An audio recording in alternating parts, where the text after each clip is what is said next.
Hello बच्चों, आज की जो हमारी क्लास है वो है अर्थमेटिक मीन के ऊपर बेस्ड। अब अर्थमेटिक मीन क्या होता है? अर्थमेटिक मीन की जब हम बात कर रहे हैं तो हम एवरेज की बात नहीं कर रहे हैं, हम बात कर रहे हैं एपी में जो अर्थमेटिक मीन होता है उसकी बात कर रहे हैं। तो एपी में अर्थमेटिक मीन का मतलब क्या होता है और रिलेटेड क्वेश्चंस कौन कौन से हो सकते हैं ये हम डिस्कस करेंगे। ये क्लास 11th में अप्लाइड और कोर दोनों मैथमेटिक्स में ये टॉपिक इंक्लूडेड है। नाउ अर्थमेटिक मीन होता क्या है? देखो, एपी तो तुम्हें पता है कि ऐसी सीक्वेंस ऑफ टर्म्स जिसमें तुम्हारा डिफरेंस दो कॉन्जिक्यूटिव टर्म्स के बीच का डिफरेंस हमेशा सेम होता है। ये तो तुम्हें एपी के बारे में पता है। अब मान लेते हैं कि जैसे ए, बी और सी ये तीन नंबर हैं और ये एपी में हैं। तीन नंबर हैं जो एपी में हैं। तो इसमें ए, बी और सी तीनों एपी में हैं। तो ये जो बीच वाला नंबर है ना बी, इसको बोला जाता है arithmetic mean between A and C. तो अर्थमेटिक मीन होता क्या है? अगर हमारे पास तीन नंबर एपी में है तो उन तीनों में जो बीच में जो नंबर आ रहा है ना, दो नंबर्स के बीच में जो आ रहा है उसको अर्थमेटिक मीन बोला जाएगा। जैसे तुम देख सकते हो 3, 7, 11 ये तीनों एपी में है, 4, 4 का डिफरेंस है। तो ये जो 7 है ना, 7 को बोला जाएगा अर्थमेटिक मीन बिटवीन 3 एंड 11। अब इसके लिए हम एक जनरलाइज फॉर्मूला बना लेते हैं अर्थमेटिक मीन के लिए। अब यहां पर तुम देखो ए बी सी एपी में है, A B C are in AP. तो अगर ए बी सी एपी में है तो एपी में क्या खास बात होती है कि भाई दो कॉन्जिक्यूटिव टर्म्स का डिफरेंस सेम होता है। तो अगर ये एपी में है तो b माइनस ए किसके बराबर होगा? c माइनस बी के। a2 minus a1 will be equal to a3 minus a2। तो b minus A c minus B के इक्वल होगा। इसको सॉल्व करते हैं तो b प्लस बी बन जाता है 2b equals to a plus C. तो b निकल के आता है a प्लस सी अपॉन 2, जो कि एवरेज की तरह ही है। तो अगर तुम्हें बोला गया है कि अर्थमेटिक मीन फाइंड करो तो तुम्हें a प्लस सी अपॉन 2 से निकालना है। तो जैसे अगर तुम्हें बोला गया कि भाई 7 और 15 के बीच में अर्थमेटिक मीन इंसर्ट करो, तो अर्थमेटिक मीन इंसर्ट करने का मतलब हुआ कि इन दोनों के बीच में एक ऐसा नंबर लगाओ जिससे ये एपी बन जाए। तो वो नंबर कैसे निकलेगा? भाई ये a है, ये c है, तुम्हें b निकालना है। तो b कैसे निकलेगा? a प्लस सी अपॉन 2 से। तो यहां पर b निकलेगा तुम्हारा 7 प्लस 15 अपॉन 2 से, यानी कि 11 आता है। 22 अपॉन 2 हो गया, 11 आ गया। तो यहां 11 रख दो। तो 11 जो है वो 7 और 15 के बीच का अर्थमेटिक मीन माना जाएगा। It will be considered as arithmetic mean. अच्छा, तुम देख रहे हो ना 7, 11, 15 एपी बन भी रही है ना। हो अगर तुम्हारे पास नंबर्स 3 से ज्यादा हो तो ये जरूरी तो नहीं है कि हमेशा एपी में नंबर 3 ही होंगे, 3 से ज्यादा नंबर भी हो सकते हैं। तो अगर तुम्हारे पास ए, A1, A2, A3 ऐसे बहुत सारे नंबर्स हैं n तक, तो फर्स्ट और लास्ट के बीच में जितने भी नंबर्स हैं उन सबको बोला जाता है अर्थमेटिक मीन्स। अगर ये पूरी एक एपी है, ठीक है, ये पूरी एक एपी है, इसमें फर्स्ट और लास्ट के बीच में जितने नंबर्स हैं उन सबको क्या बोला जाएगा? अर्थमेटिक मीन बोला जाएगा। तो इसका मतलब जैसे अगर मेरे पास एक एपी है 5, 8, 11, 14, 17, ये एपी है 5 से 17 तक की। इसमें फर्स्ट टर्म क्या है? 5 और लास्ट टर्म क्या है? 17। तो इन दोनों के बीच में जो नंबर्स हैं ये तीनों को अर्थमेटिक मीन बोला जाएगा। पहला नंबर कौन सा है? 8। तो 8 को बोला जाएगा फर्स्ट अर्थमेटिक मीन। दूसरा नंबर है 11, 11 को बोला जाएगा सेकंड अर्थमेटिक मीन। तीसरा नंबर है 14, 14 को बोला जाएगा थर्ड अर्थमेटिक मीन। तो ये जो तीन अर्थमेटिक मीन है इनको लिखेंगे हम A1, कैपिटल ए से लिखते हैं। तुम जानते हो जो स्मॉल a या t वो यूज किया जाता है टर्म के लिए। तो फर्स्ट टर्म को A1, सेकंड टर्म को A2 लिखते हैं। कैपिटल A का मतलब अर्थमेटिक मीन होगा। तो A1 कितना है यहां पर? 8, A2 कितना है? 11, A3 कितना है? 14। तो ये फर्स्ट, सेकंड और थर्ड मीन है। तो एक बात और समझ लो यहां पर कि भैया मीन कितने हैं इसको एग्जांपल में? इस एग्जांपल में 3 मीन है और टोटल टर्म्स कितनी हैं? टोटल टर्म्स हैं 5। तो जितने मीन होते हैं ना उससे 2 ज्यादा टर्म्स होती हैं, क्योंकि पहली और आखिरी टर्म भी इंक्लूड की जाती है। ठीक है, ये सिंपल सी चीज ध्यान रखना। तो अगर हमारे पास ये एक एपी लिखी हुई है A, A1, A2, A3, AN till B, तो फर्स्ट और लास्ट टर्म को छोड़ दो, इन दोनों के बीच में जितने भी नंबर हैं ए सब अर्थमेटिक मीन बोले जाएंगे। These will be called as arithmetic means. तो यानी कि ये A1, A2, A3 ये सब क्या हैं? ये सब अर्थमेटिक मीन्स हैं, these are all arithmetic means, सबको अर्थमेटिक मीन बोला जाएगा। चलो आगे करते हैं कुछ क्वेश्चंस। तो अब जैसे एक क्वेश्चन है तुम्हारे पास कि भैया insert 3 arithmetic means between 5 and से 17 ले लेते हैं, है ना, 17 - 5 12। तो 3 अर्थमेटिक मीन्स बिटवीन 5 एंड 17 ये तुम्हें बोला गया है। अब क्वेश्चन में क्या बोला है कि भाई 5 और 17 के बीच में 3 मीन्स इंसर्ट करो। इसका मतलब क्या चाहता है एग्जामिनर, वो चाहता है कि 5 और 17 के बीच में 3 नंबर तुम्हें इंसर्ट करने हैं जिससे ये एपी बन जाए। ठीक है, अब बहुत सिंपल सा क्वेश्चन है, 3 नंबर इंसर्ट करने एपी बनाने के लिए। तो अब देखो टोटल नंबर ऑफ टर्म्स कितनी है। अगर मैं 5 को पहली टर्म मानूं तो उस हिसाब से 17 कौन सी टर्म है, 17 यहां पर 5वीं टर्म हो गई, 5th टर्म हो गई भाई, 1st, 2nd, 3rd, 4th, 5th, तो 5th टर्म हो गई। तो बात को समझो कि भाई अर्थमेटिक मीन अगर 3 है तो नंबर ऑफ टर्म्स कितनी है, नंबर ऑफ टर्म्स तुम्हारी 5 है, और जो लास्ट टर्म है वो 5th टर्म है। तो 5th टर्म क्या है तुम्हारी 5th टर्म ये है 17। 5th टर्म को क्या लिखोगे, a + 4d। तो इतना तो तुम जानते ही हो कि भाई nth term of AP is a + n - 1d। तो उस हिसाब से 5th टर्म हो गई a + 4d। a की जगह रख लोगे 5 + 4d = 17। तो 4d = कितना आया, 17 - 5 12, d निकला 3। मतलब कॉमन डिफरेंस तुम्हारा क्या है, 3 का है। तो भैया कॉमन डिफरेंस निकल गया तो बना लो AP।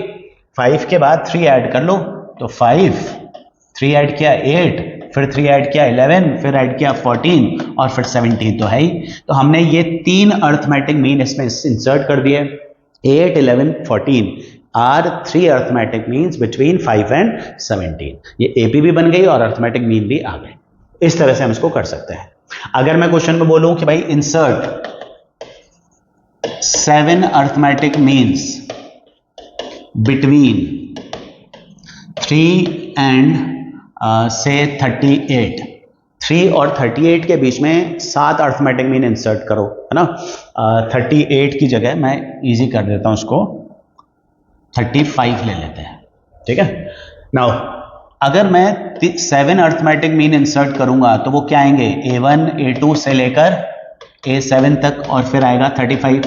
अच्छा अब देखो अर्थमेटिक मीन्स कितने हैं तुम्हारे, 7 हैं। तो नंबर ऑफ टर्म्स कितनी होंगी, नंबर ऑफ टर्म्स 9 होंगी ना भाई। देखो 7 तो मीन है, ये 8 और ये 9, मतलब 35 कौन सी टर्म है, 9th टर्म है। तो तुम क्या करोगे कि 9th टर्म को लिखोगे 35। अब A + 8d ये हो गया 35। अब A कितना था, A 3 था, तो A की जगह 3 रख लो, 8d आ गया तुम्हारा 32 और d आ गया 4।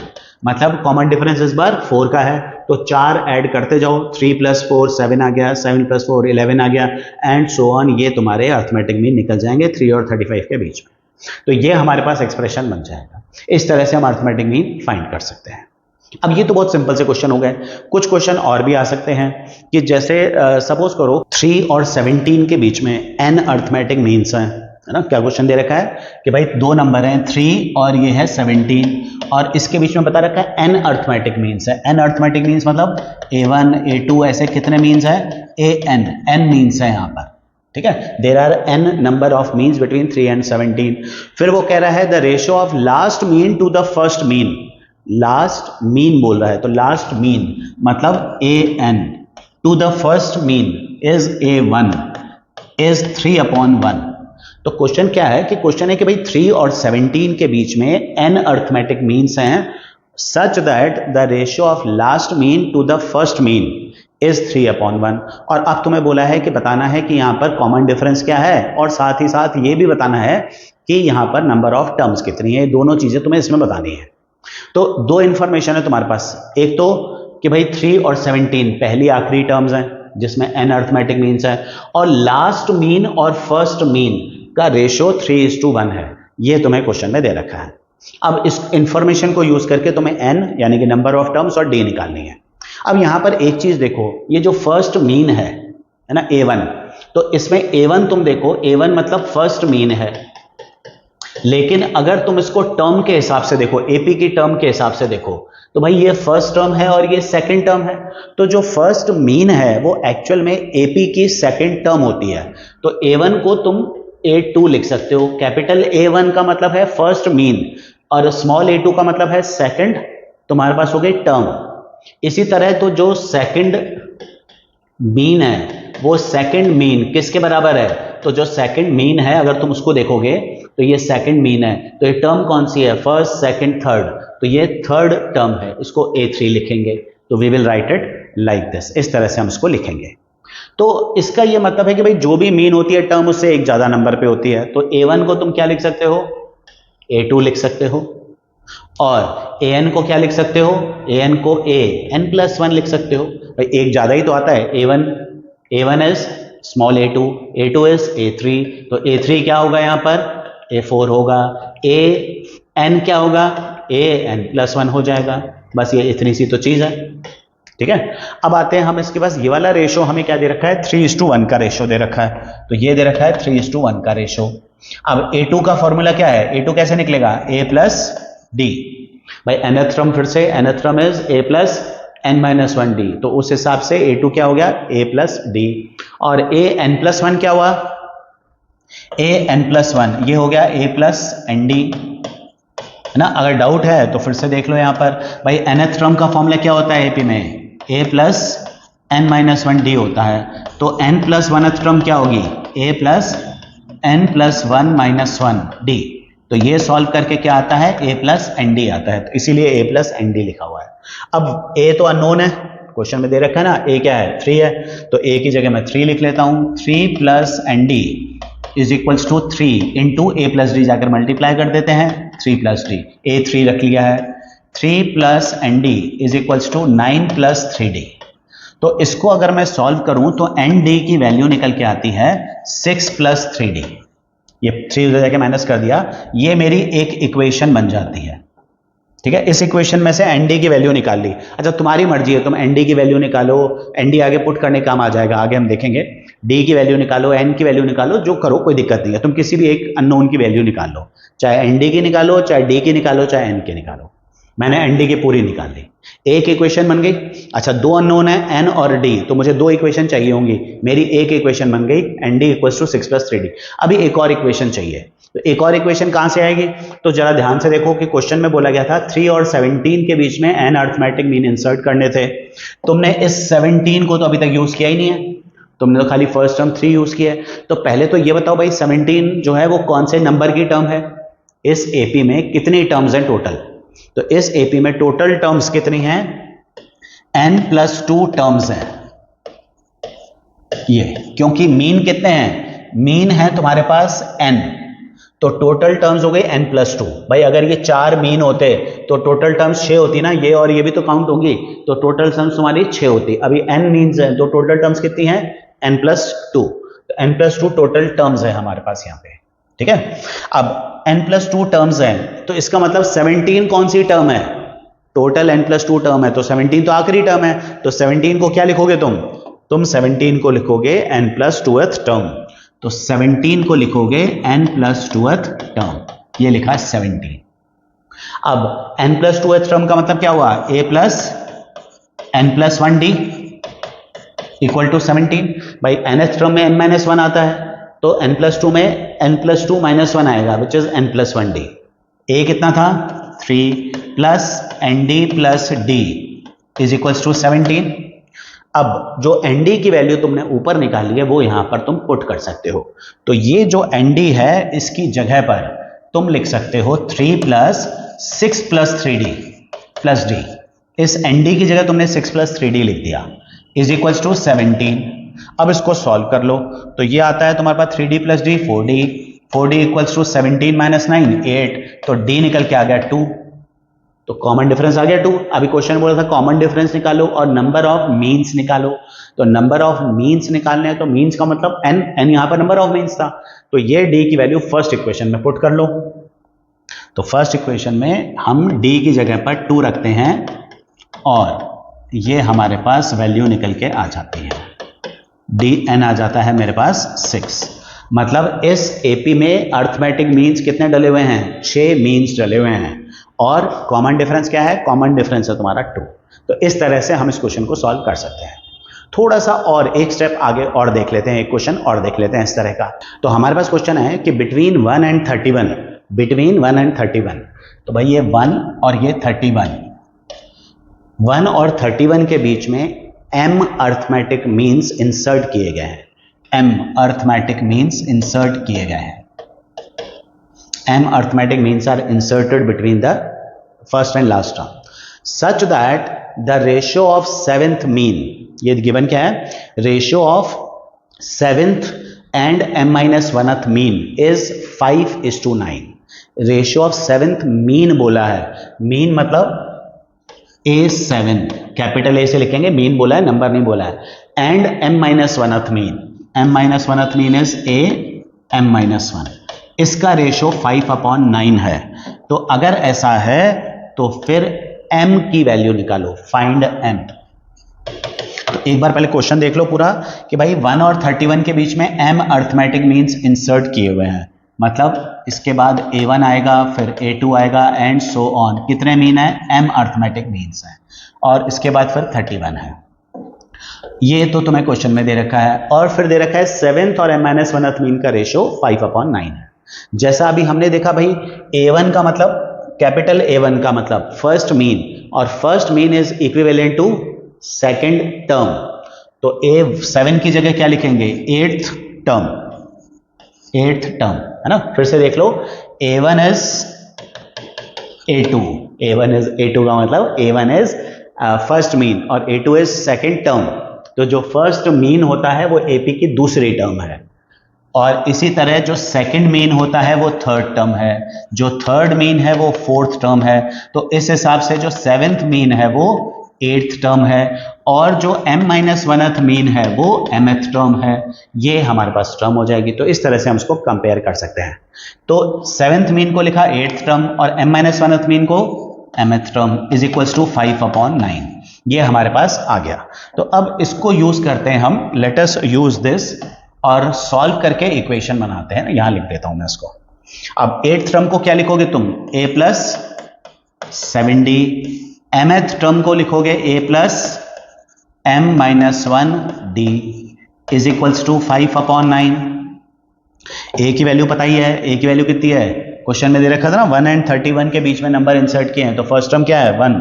तो 1 plus 7d into 9 is equals to 5 into 1 plus m minus 1d।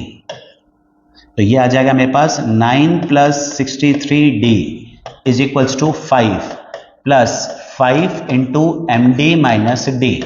5 into 1 5 आ गया, फिर 5 इससे भी मल्टीप्लाई हुआ एम डी माइनस डी। अभी इसको मैं यहीं छोड़ देता हूं क्योंकि फिर वो एक बड़ी इक्वेशन बन गई है, तो इसको यहीं छोड़ देते हैं। ठीक है। अब हमेशा दो इक्वेशंस बनानी होंगी ऐसे में, क्योंकि दो अननोन है।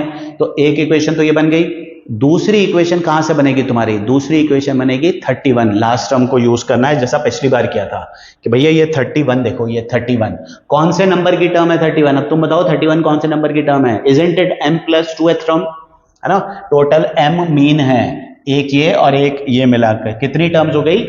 m प्लस 2th टर्म हो गई है। तो 31 कौन सी टर्म है? तो अब 31 है ना, इसको जगह छोड़ देते हैं। 31 is m plus 2th term. m plus 2th term को क्या लिखोगे? a plus m plus 1 d is equals to 31। Value put करो, 1 plus M D plus D is equals to 31। As usual M D की value क्या आई? 31 minus 1 30 minus D, और ये जो वैल्यू निकली है इसको वापस से फर्स्ट इक्वेशन के अंदर पुट कर लो। जैसे पिछली बार एन डी की वैल्यू पुट की थी, एम डी की वैल्यू पुट कर लो। तो ये आ जाएगा 9 plus 63d plus 5 plus sorry equals to 5 plus 5, M D की जगह लिखोगे 30 माइनस डी, और ये माइनस का डी तो है ही। तो ऑन सॉल्विंग दिस, इस इक्वेशन को सॉल्व करोगे तो तुम्हारा d निकल जाएगा। अब d निकल गया तो d की वैल्यू पुट करके यहां पर अब तुम m निकाल सकते हो। तो इस तरह का एक क्वेश्चन बन सकता है। ये कोर की एनसीईआरटी की बुक में है। तो कोर अप्लाइड के लिए दोनों के लिए इक्वली इंपॉर्टेंट क्वेश्चन है ये। तो ये एक इंपॉर्टेंट क्वेश्चन हो जाता है और इसको ढंग से कर लो, है ना। एक बार मैं फिर से ब्रीफ बता देता हूं। क्वेश्चन में बोला था 1 और 31 के बीच में m अर्थमेटिक मीन्स हैं, तो ये तो m मीन्स हो गए। 7th और m-1th मीन का रेशियो 5/9 है। तो ये रिलेशनशिप मैंने बना के एक इक्वेशन बना ली और दूसरा 31 को m+2th टर्म लेकर मैं दूसरी इक्वेशन बना लूंगा। दो इक्वेशन बन जाएंगी, दोनों को सॉल्व करके d और m निकल के आ जाएंगे तुम्हारे। तो ये हमारे पास एक क्वेश्चन हो गया। अब इसके बाद एक लास्ट क्वेश्चन और जो कि काफी इंपॉर्टेंट क्वेश्चन है। तो जो लास्ट क्वेश्चन है वो क्या है कि भाई एक एक्सप्रेशन दे रखा है a की पावर n प्लस b की power n upon a raise to power n-1 plus b raise to power n-1। वो कह रहा है कि इस क्वेश्चन के अंदर कह रहा है कि भाई n की वैल्यू निकालो, find n if this given expression is arithmetic mean between a and b। ये a और b के बीच का अर्थमेटिक मीन है अगर, तो फिर इसमें n की वैल्यू निकालो। अब a और b के बीच का अर्थमेटिक मीन है, मतलब a की मीन है। अब a की मीन है तो एक मीन को कैसे लिखोगे? a और c के बीच का अर्थमेटिक मीन क्या लिखते थे? a+c/2। तो a और b के बीच का अर्थमेटिक मीन क्या लिखोगे? a+b/2 लिखोगे। तो तुम इसको लिख सकते हो a की पावर n प्लस b की पावर n अपॉन a की पावर n-1 प्लस b की पावर n-1। क्योंकि ये अर्थमेटिक मीन है तो इसको मैं a+b/2 लिख सकता हूं। I can write it as a+b/2। अब मैं इसको क्रॉस मल्टीप्लाई करके सॉल्व करूंगा और n की वैल्यू निकालूंगा। तो क्रॉस मल्टीप्लाई करते हैं, 2 इससे मल्टीप्लाई किया, 2a की पावर n प्लस 2b की power n is equals to a plus b into a raise to power n-1 plus b raise to power n-1। तो इसको सॉल्व करते हैं आगे, 2a raise to power n and this. Now अब तुम पहले a को a की पावर n-1 से मल्टीप्लाई करोगे। तो जब तुम a को a की पावर n-1 से मल्टीप्लाई करोगे तो बेसिस सेम है तो पावर्स ऐड हो जाएंगी। तो दोनों का बेस सम है, a पावर ऐड होगी तो 1 प्लस n-1 पावर ऐड करके क्या बनी? n बन गई। तो a को जब तुम इससे मल्टीप्लाई करोगे तो क्या बनने वाला है? a की पावर n। फिर a को इससे मल्टीप्लाई किया तो यहां पर मैं लिखूंगा a इंटू बी की पावर n-1। फिर b को इससे किया तो ये बन जाता है मेरा b इंटू a की पावर n-1। फिर b को b की पावर n-1 से किया तो ये बन गया b की पावर n।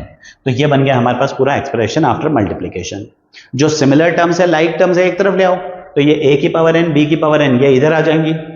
तो 2a की पावर n और ये a की पावर n इधर आकर माइनस हो गई तो 2an माइनस an क्या बन गया? a की power n। Similarly 2bn minus bn ये इधर आके माइनस हुआ तो क्या बन गया? b की power n equals to a b की power n-1 plus b a की पावर n-1। अब हमें इसको सॉल्व करके n निकालना है। तो अब यहां पर छोटी सी एक चीज तुम देखो कि क्या तुम यहां पर कुछ कॉमन ले सकते हो? राइट हैंड साइड में तो तुम्हें कॉमन दिख रहा है पर LHS में कुछ नहीं दिख रहा। मैं कॉमन लेकर कुछ फैक्टर्स अगर कट सकते हैं तो हम काट लेंगे। तो यहां पर कॉमन अभी तो कुछ नहीं है, तो हमें पहले क्या करना है? पहले इसमें थोड़ा शफलिंग करनी है। शफलिंग कैसे? हम लोग a की बड़ी पावर्स एक तरफ ले आते हैं। a की पावर n है तो ये a की बड़ी पावर है जिसमें a की पावर n-1 है, तो इसको यहां ले आते हैं हम। और ये जो b की पावर n है वो इस तरफ ले जाते हैं, ये शफल कर लेते हैं। तो कॉमन लेना हमारे लिए आसान हो जाएगा। अभी जरा देख के बताओ कि a की पावर n और b n-1 में क्या कॉमन है? तो तुम देख सकते हो दोनों में a की पावर n-1 कॉमन है ना। ये कुछ वैसा ही है जैसे तुम्हारे पास a³ माइनस a² b है। तो तुम क्या कॉमन लोगे? छोटी पावर कॉमन लोगे ना, a³ और a² में तुम a² कॉमन लोगे। तो इसमें देखो a की पावर n और a की पावर n-1 में विच इज स्मॉलर? a की पावर n-1। तो a की पावर n-1 कॉमन ले लेंगे तो यहां से a की पावर n-1 निकल गया तो क्या बचा? a। तो हमारे पास बचा a। सिमिलरली यहां क्या बचा? b।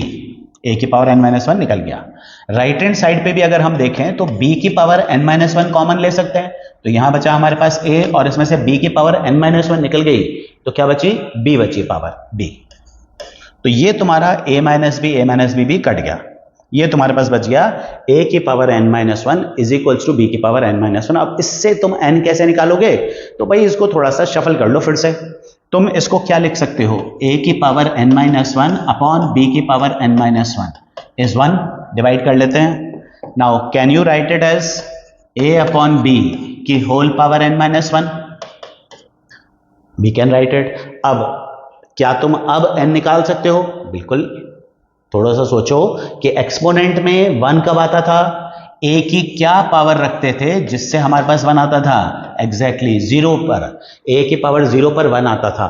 तो a अपॉन b की पावर n माइनस वन में 1 आ रहा है, इसका मतलब ये n माइनस वन कितना है? इसका मतलब n माइनस वन इज 0। तो हमारा n जो है वो 1 है, तो हमारी n की वैल्यू 1 है।